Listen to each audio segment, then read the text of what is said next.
Welcome to Crime, Romance and Biographies of Famous People. My name is Plaisance. Be welcome, and please take responsibility for the energy you bring into this space.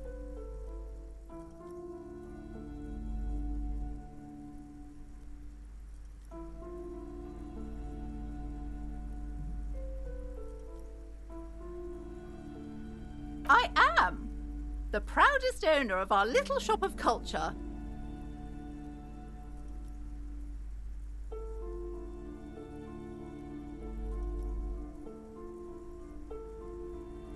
Cursed? Who said that? Annette? I will have a word with her. This place is not cursed. It has a robustly magnetic energy. Good for commercial activity. My business is thriving, sir. Annette, yes, my daughter. I hope she wasn't slacking off again with her nose in science fiction. Tell me, was she at her post doing her job like a proper girl? Wonderful! Did you talk to her? Great! On a scale of 1 to 10, how compelled were you to buy books after talking with her? Her opinion of her daughter depends on how well she lured you into the store.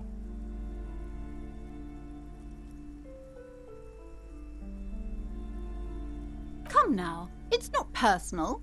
It's about proper sales practices and market research. I expect an answer. My precious, her dedication brings joy to my heart. If you have children, I hope they turn out as great as my Annette.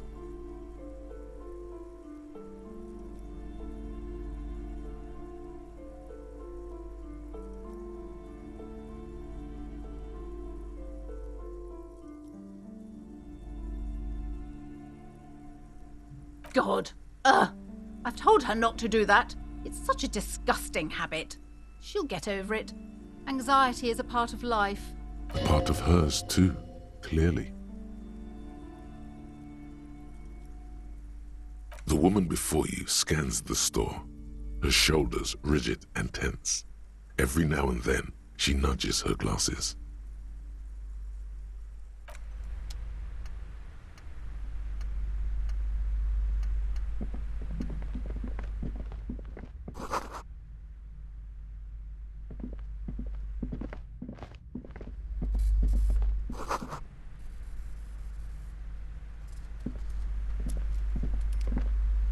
A small mountain of colorful board game boxes. There are numerous types of games for all ages. A lot of shelf space seems to be taken up by Wirral-related merchandise.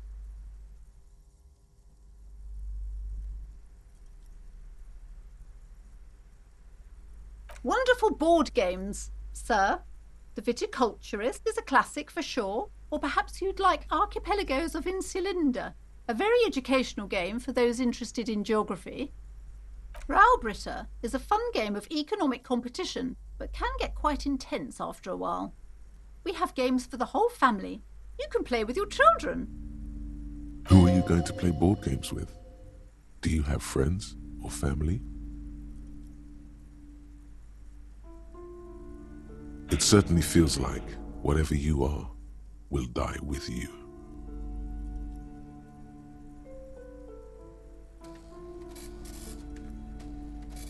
Friends are technically like family. For playing with friends, I'd recommend Suzerainty. It's a civilization building game where you build a civilization, then set off to brutally colonize and repress other civilizations. It'll cost 12 Rial.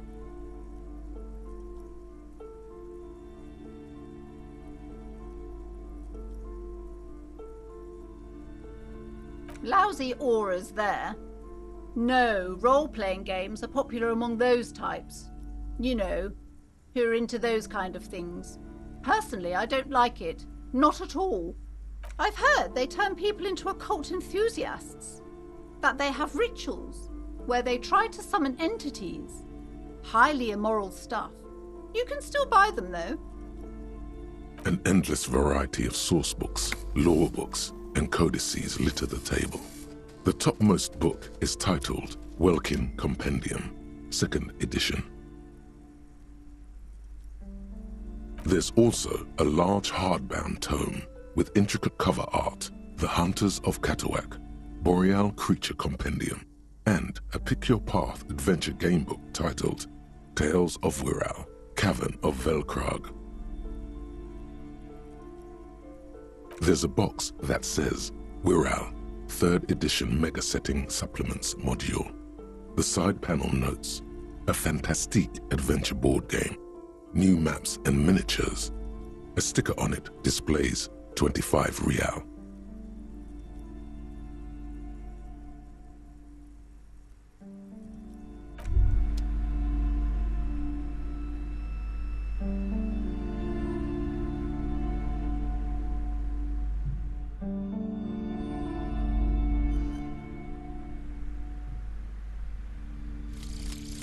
Volumetric ship compressor.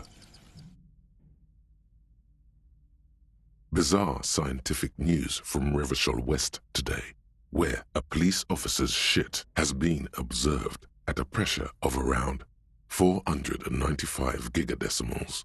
These metallic hydrogen levels of shit togetherness were thought to exist only at the center of collapsing stars, not law officials. It remains to be seen how long the shit singularity lasts.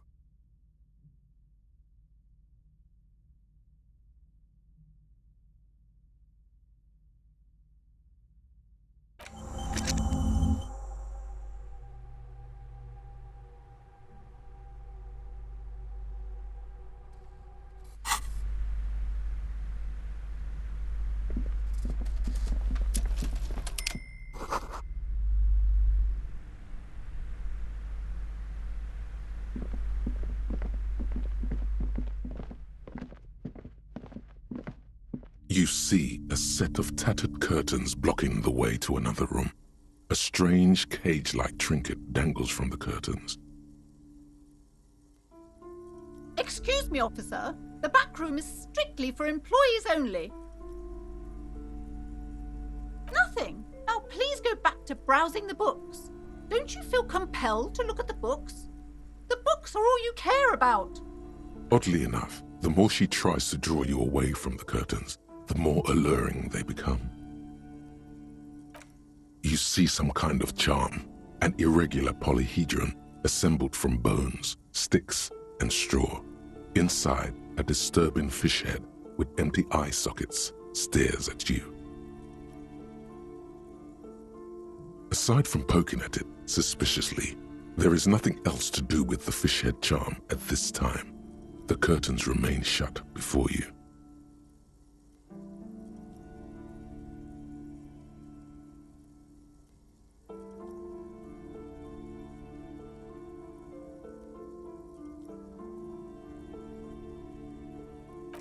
Just as you're about to pull apart the curtains, the petrified voice of the shop owner cries out once more. Sir, don't touch that. I told you it's off limits for the customers. Parapsychologically speaking, we're dumb if you decide to open them.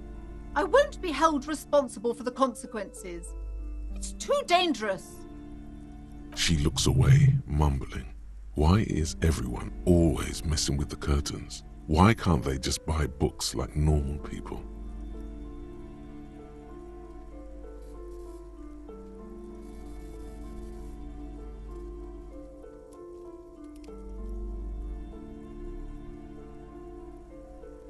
Why? It's not like anyone was killed there.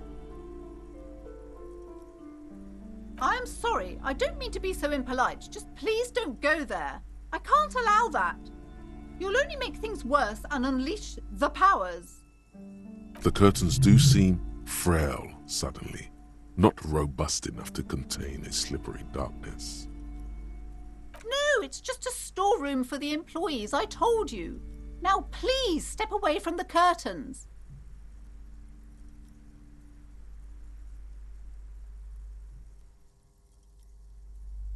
You do?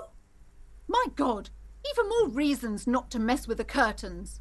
Just step away, dear sir.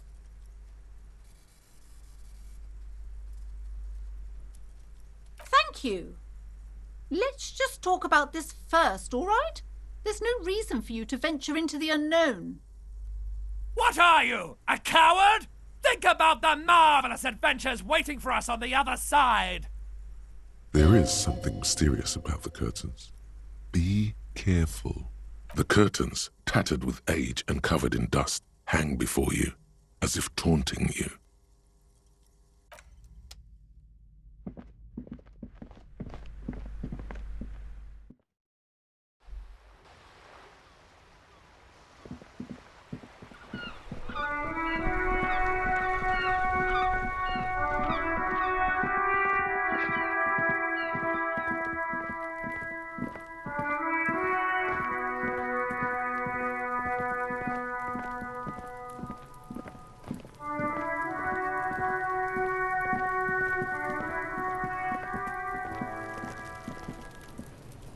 There he still is, looking right through you with his white eyes. The body below is entirely dedicated to that corpse smell.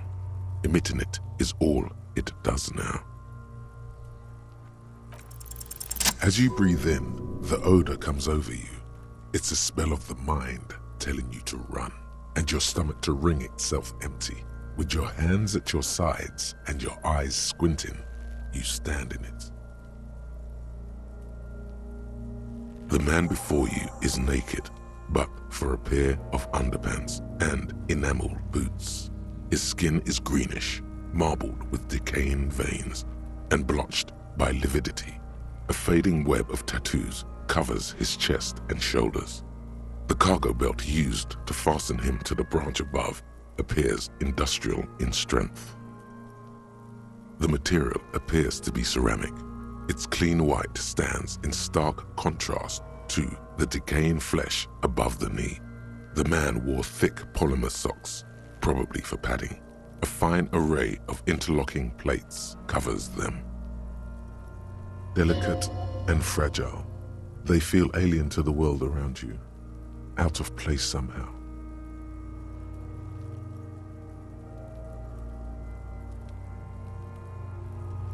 These are clearly not boots.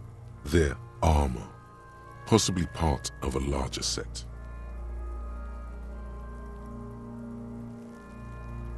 Indeed. Technically speaking, these are sabatons, not boots.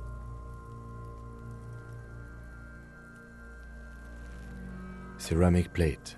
Zirconium dioxide, most likely. This is where the make would be. Under the heel. Fair weather. Fair weather model T500 VE. I'm guessing that's vitreous enamel. This is advanced stuff.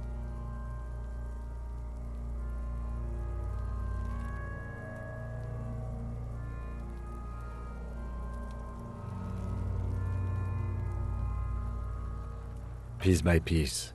He's been out here for 7 days. It would be odd if they didn't. We should keep a lookout for these species. The armor could yield information. This is one thing he might actually know.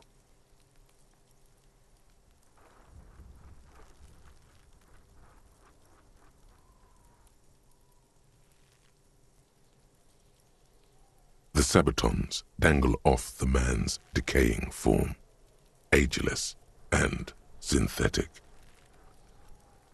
It is. It's expensive.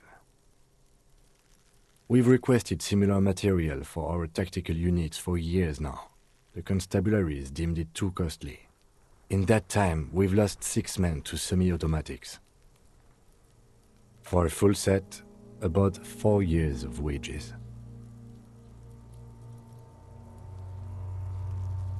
By catching, do you mean, let's not log them as evidence? Let's steal them? Of course. The lieutenant nods often. It's part of his unplastic expression range, communicating both professionalism and sarcasm. This time, the latter.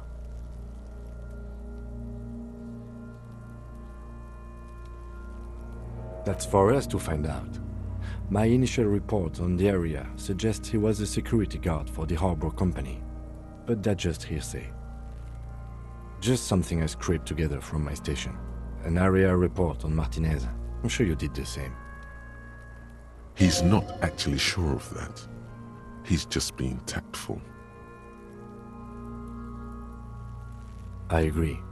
This equipment is way beyond what a guard can afford. A small bell-like sound fills the air, like tapping on the side of a porcelain cup.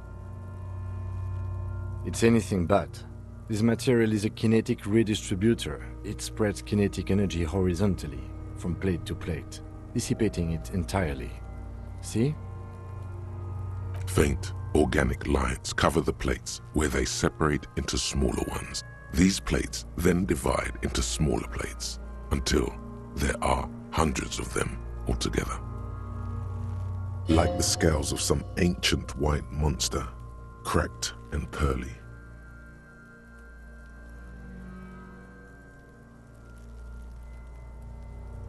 The cadaver slowly twists on the cargo belt, his torso covered in tattoos and extremities blotched pink and blue. The hangman's knot is pulled tight by the weight of the corpse below. Yellow, hard-edged polyester cuts into his neck. Above, a sliding buckle ties the belt to the branch.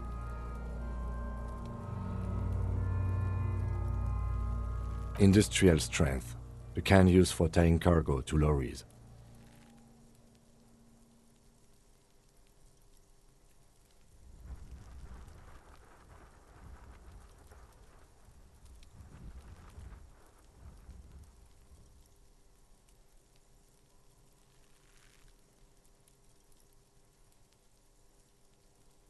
Yes, it looks like they use whatever was on hand, paying no attention to not incriminating themselves.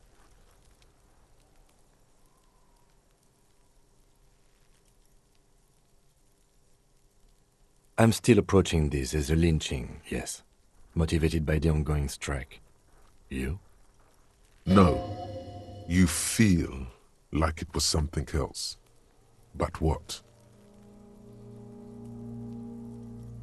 70% of the cases I get are just filling in the blanks on the initial report.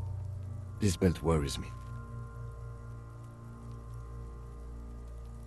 It's not merely polyester, it's steel reinforced.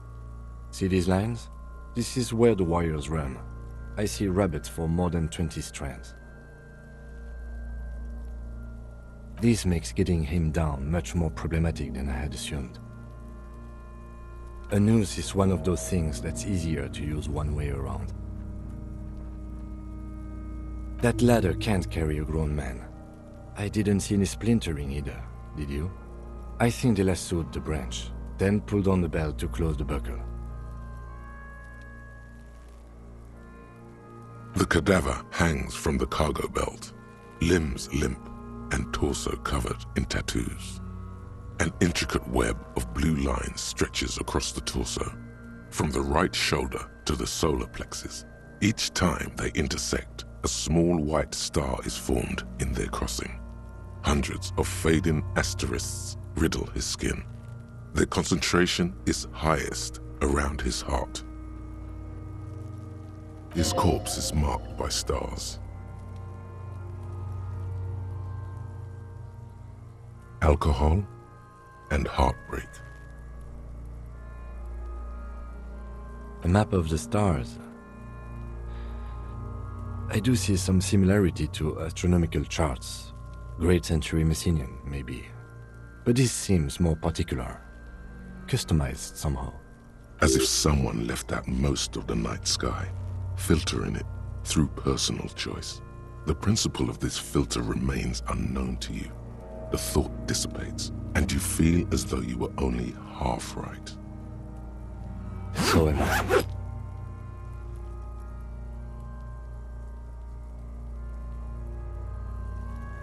He wears a wide leather belt around his waist and a gun holster under his arm.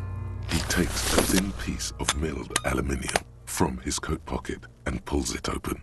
Sounds like a sword being unsheathed. A small lens appears. Some sort of camera. Shit, Kuno! What the fuck is that? An instant color camera.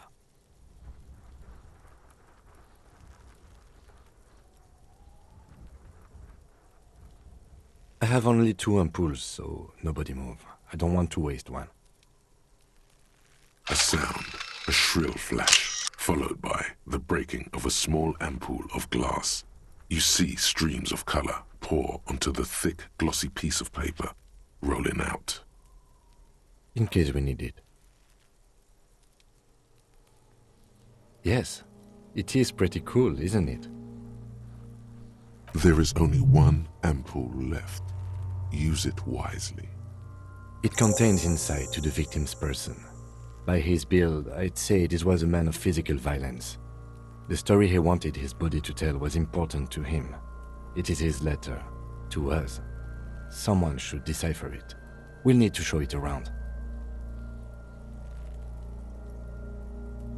Here, a souvenir. Don't lose it. The glassy-eyed corpse looks by, his mouth mute and his skin as colorful as the chemical rainbow on the photo paper, teeming with opportunistic organisms.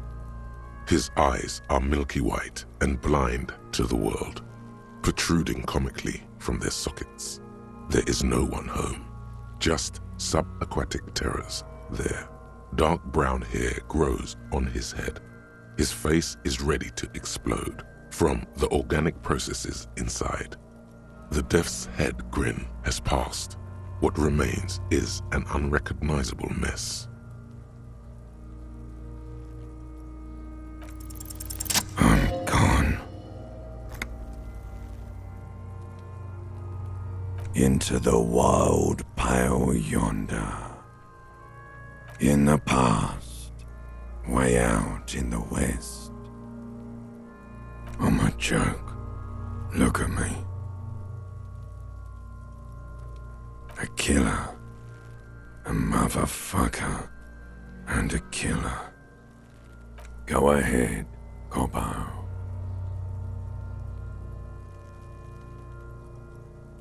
What do you mean? It's the power of your imagination. Yeah, man! Don't be crazy! Inanimate objects and dead people can't really talk to you. Your wild imagination is doing this. Ask some more of those questions you love so much. He loves those. Because you're a copperoony. Look at all of them go. Do you want more questions?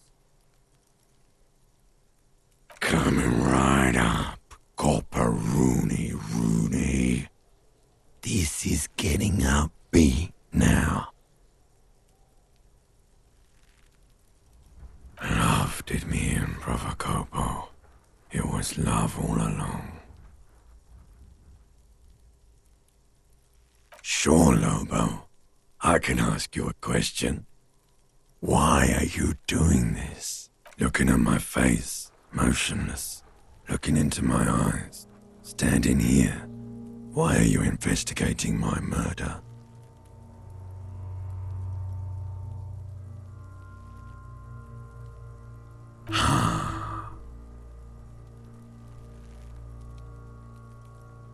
Something is on its way. Something hidden. It's coming. A miracle from the northwest, and it's almost here. You can feel it in the air, on your hands. The cold spring air smoothing them over.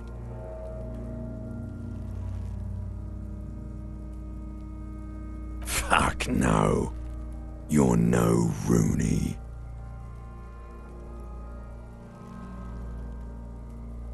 Listen to yourself. You're not a Raphael anything. You're probably just Harry or something. That's right. Harry. You can be anything you want, Brother Corpo. Because you have. Come back later, Corpo. Amuse yourself with my frank manners and my memento mori features. If possible, also See me in your dreams. As you narrow your eyes, the monster before you blurs into a violent mess of green and pink. Only the lower extremities are pink with a dash of blue. His fatted hands, thighs, and his neck, just above the noose. The rest of the corpse appears dark green in the cold spring air.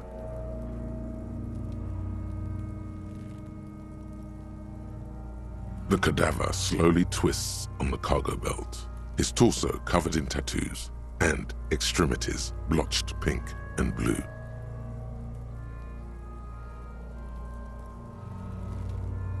Are you sure we finished the preliminary examination of the cadaver? We might miss some of these things once he's done. The cadaver slowly twists on the cargo belt. Of course. You have questions, don't you? The power of your come back later, Corpo. The steel-reinforced belt presents a unique challenge. I brought chain cutters, but I don't see a good angle of approach to the belt. The cadaver is a good 1.2 meters up. Neither one of us can reach the belt without assistance. And even if we do, there's the question of cutting it. Someone else? You mean like the police? Someone like a paid garbage man? Or a cleaning crew? I have bad news for you. That is a detective.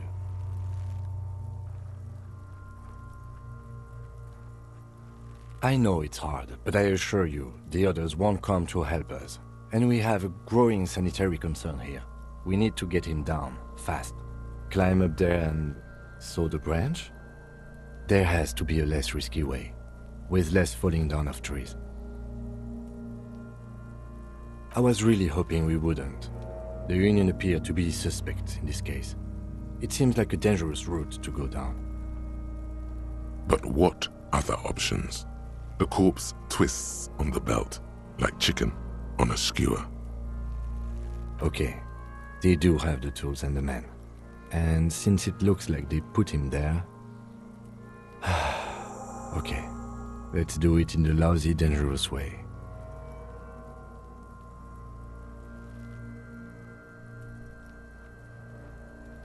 To ask the suspect for help with the victim's body?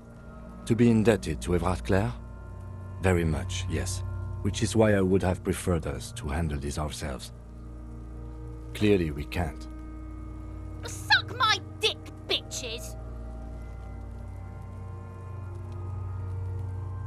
He's a dangerous and corrupt man, and we cannot predict what he will want from us in return.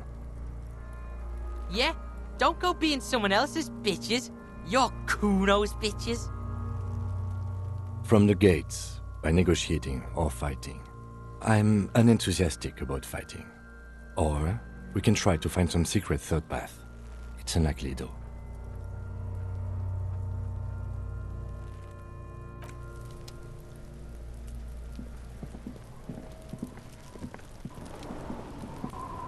Fuck does Kuno care?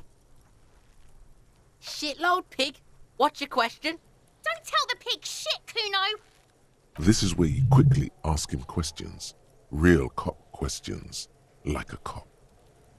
Kuno doesn't give a shit about the armor. Kuno's fuck gimp's got one big thing wrong with him. He's a fucking mutant. Look at him. Fucking growth hormone shit. He's a giant. The armor's too big for any man. Kuno doesn't give a shit about that freak armor. Kuno threw that shit away. Kuno tried to get the helmet on. It was too big. Kuno kicked that shit in the sea, rugby style. That shit means nothing to Kuno.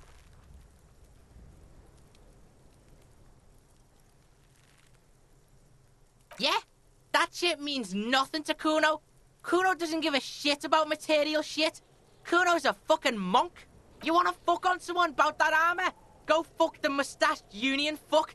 The jolly troubadour shit at the gate. Yeah, cock and boot. You know that jolly union cow fucker? Came around talking about cows or some shit. Came around pretending like he cares about cows. So yeah, he's the one you want to talk to. He's fucking crazy about that armor shit. Coming here pretending like he likes cows. Trying to catch a peep at Kuno's armor. Go to the gate. Ask him yourself. Yes, this troubadour has it. You can feel it. Kuno's fuck gimp. Kuno uses the fuck gimp for target practice. He could have just said he doesn't know. Kuno knows shit. Kuno's not a snitch. That's all. Trying to make Kuno sing into the popo phone. Probably climbed. Kuno was busy down the road when that shit went down. You heard Kuno. Kuno wasn't even in Martinez. Kuno wasn't in Revachol. Kuno wasn't regional. I don't know. Some fucking... Mesk or I don't know. Some other place. Night City. Kuno was in fucking Night City. Kuno gives this info out on a need-to-know basis, and you don't need to know.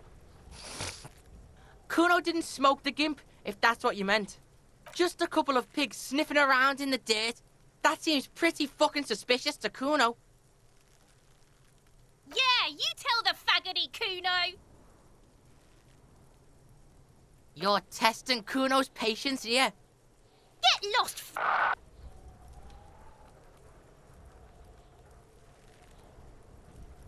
Kuno doesn't fucking care.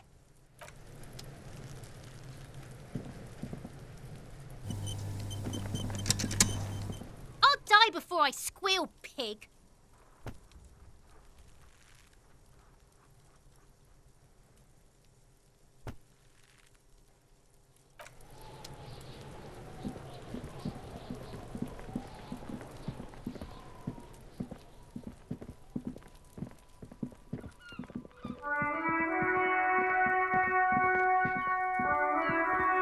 You see a set of tire tracks in the brown slush that cover.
This coin-operated viewer is facing southwest. Its coin slot is full of fossilized bubblegum, rendering the machine permanently inaccessible. The metal feels cold and wet under your palm. It looks unhygienic. Probably some kids. A simple but clever solution to ruining a coin-operated viewer. It took ingenuity. A thick layer of graffito covers the lenses. You spell out the word Onuk written on the other side, with N and C scribbled backwards. Under the graffito, a sea of blues and greys appear. Behind the water lies a coast studded with concrete and reeds. On it, a church on stilts, lanky weather-worn wooden planks, an X-shaped cross topping its tower. The church looks old and weather-worn. There are no lights in the windows. Around the large wooden building you see chunks of sea ice gathered on the beach, and a small tent set up on the ice.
This coin-operated viewer is facing south.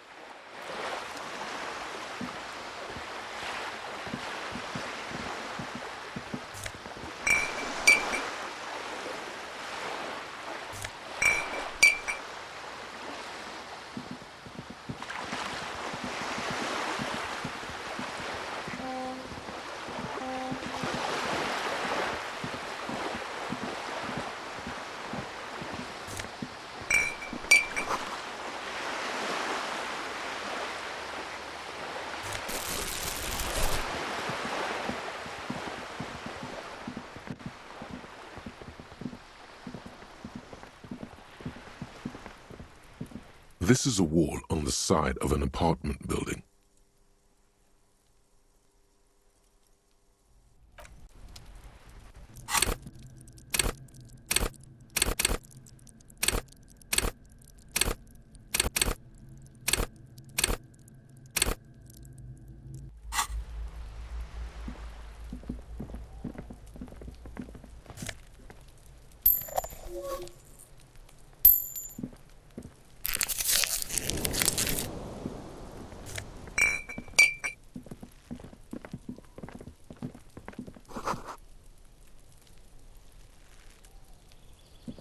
It's been a week and now they show up?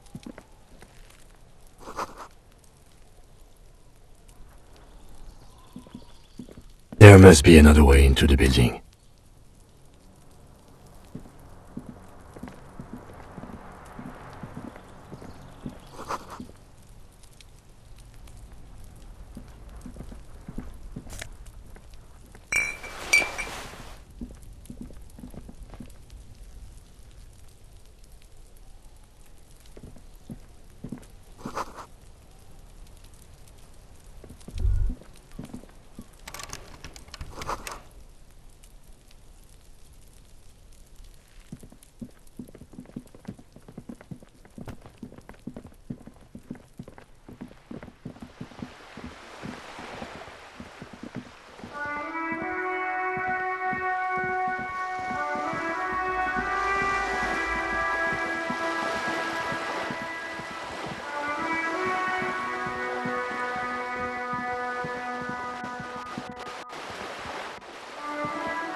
worn and beaten wooden planks of the bench do not look overly comforting. We can sit on benches after we've solved the murder. Let's go. You can revisit the bench if you ever need to pass the time when Lieutenant Kitsuragi is gone.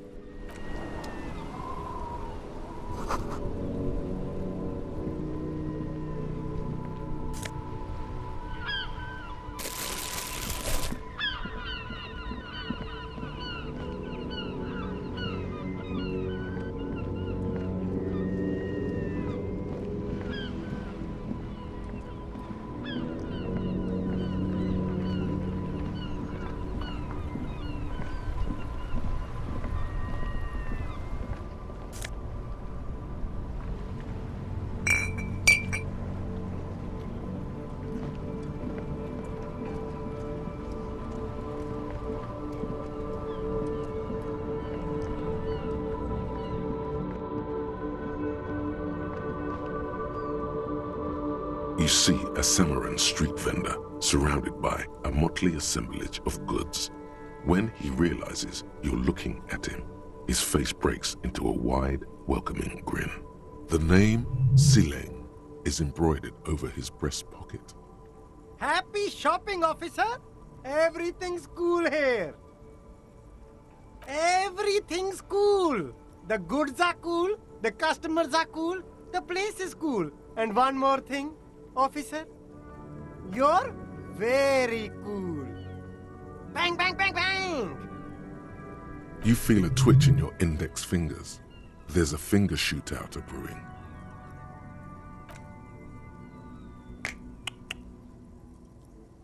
Don't shoot, officer!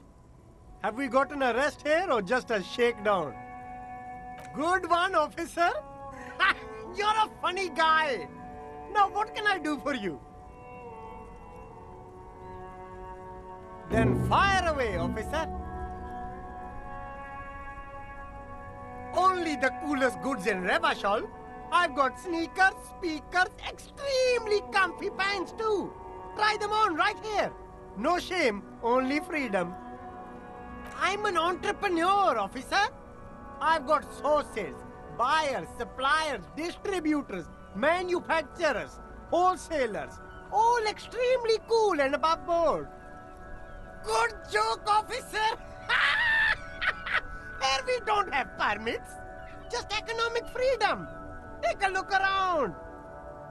You glance around the decrepit buildings, the miserable weather, the sidewalks strewn with sunflower seeds and a dust-choked air.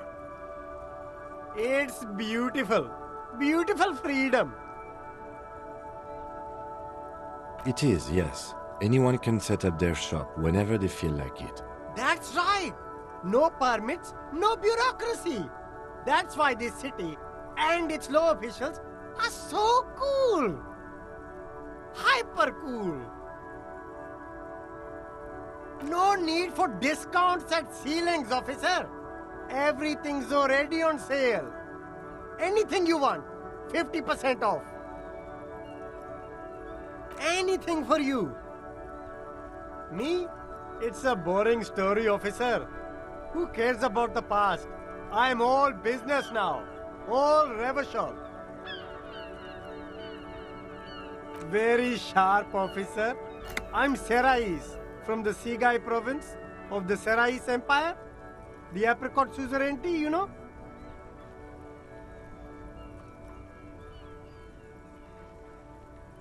The apricot suzerainty is what the Sigai archipelago is commonly known as in Revachol. It's a bit of a fraught term, I'm sure you understand. No, apricots come from Sigai. My grandma used to grow them. But Sigai is a shithole. That's why I came to Revachol. Here's much better for an independent entrepreneur. Less laws. Speaking of, why not support an independent local entrepreneur? I send half my profits back to my grandma in Sigai.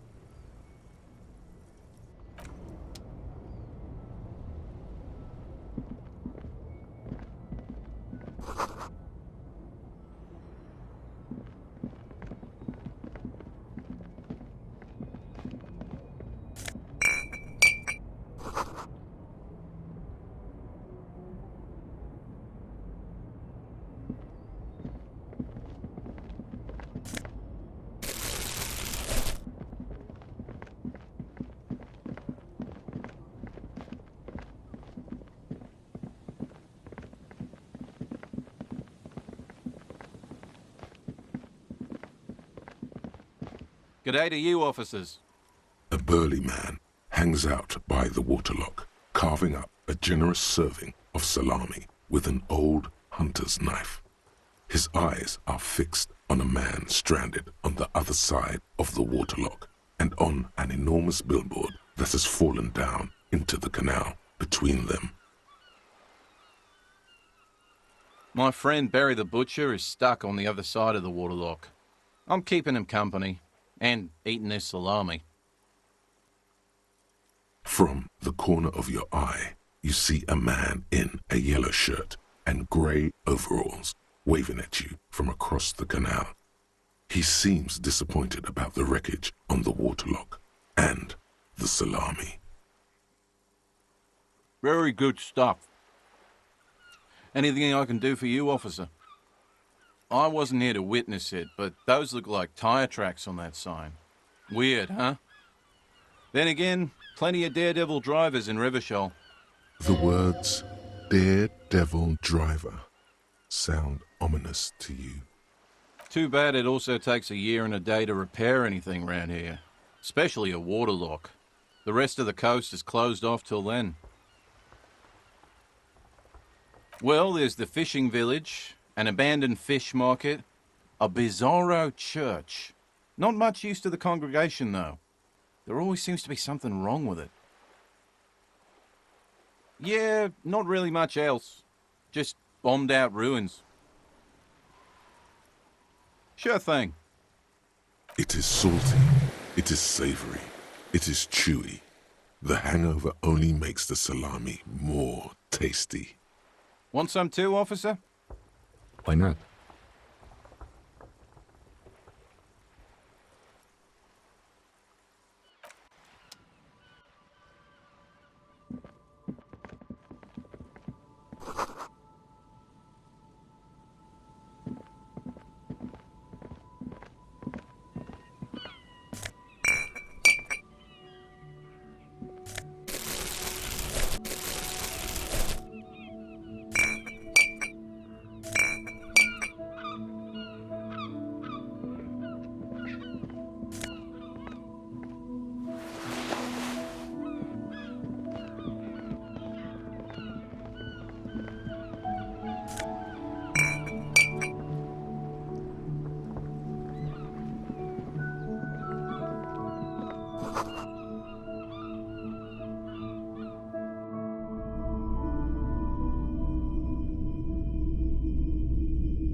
A typical Martinez streetlight sits among assorted floor and table lamps. The light pole has been carefully cut, and the wiring has been redone and attached to a standard indoor plug. The light buzzes faintly, but persistently. Yes, officer. As you see, it's in perfect working order. His manner is casual, but his speech is careful, measured. He wants you to know that he has nothing to hide. It was brought to me to be altered. We are not here to investigate the theft of city property. You have to admit it's rather clever what he's done with it. 700 real. A bargain, I dare say.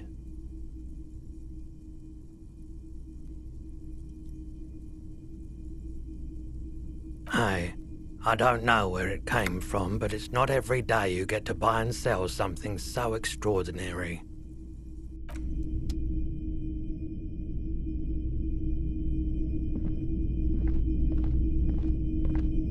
It's not often that I see officers from the RCM in my pawn shop. What can I do for you? His courtesy is not insincere, but he prefers being alone with his projector, just watching the movement of light across the walls of the shop. Oh no, not at all. I guess I haven't had many customers lately. RCM or otherwise. Who are your customers usually? All kinds of people come through here. Locals, travelers, people looking for a deal, people looking for a keepsake. People who are terminally bored. As you can see, I have a wide selection of goods for everyone to choose from.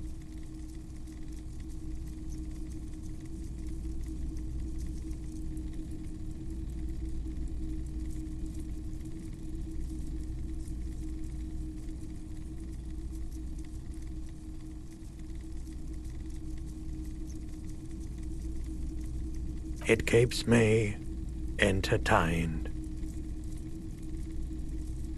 He's well composed, but underneath it you sense psychedelic processes bubbling. Some kind of drug, maybe.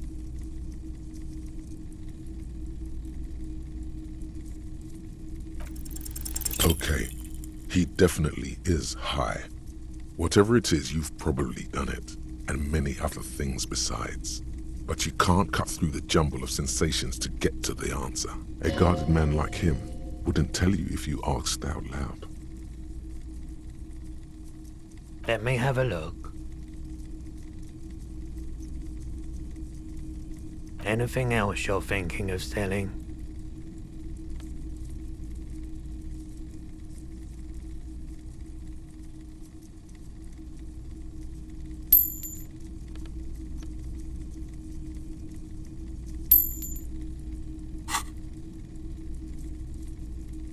Another time, perhaps.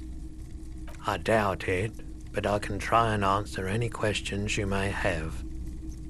I do my best to keep my distance from all manner of butchery. Bad for business, bad for everyone. The corpse behind the hostel, I assume. I don't have a truck with a mounted platform or anything of that sort myself. Ask around the harbour. There might be some workers there who'd be willing to help. The pawnbroker's gaze is already fixed on the dancing colors. Someone else came here earlier today asking the same question. I promptly sold her the gun you pawned a couple days back. The lieutenant shifts from one foot to another, alert. We've Kim here too. That just sounded really, really bad. You were adamant about getting rid of it, officer. Said you were undeserving of a service weapon of the Revachol Citizens Militia. And I don't like keeping guns around the shop for long. Off the charts photon emissions. The unhealthy kind. He's not telling you the whole story. It seems he's trying to spare you. You weren't quiet yourself, officer. You were very distraught. You said the gun was a threat to your life and that you can't trust yourself with it tonight. And that you need the money. When I said that I don't normally buy firearms, you put the gun barrel in your mouth and sort of sucked on it. Then I agreed to take it. Very normal behavior. You must have been in great shape. 15 real. The lieutenant looks from you to Roy, and then back to you. It's clear that he hopes this tableau might still turn out to be a bad dream. It's not, though. This has got to be the most wow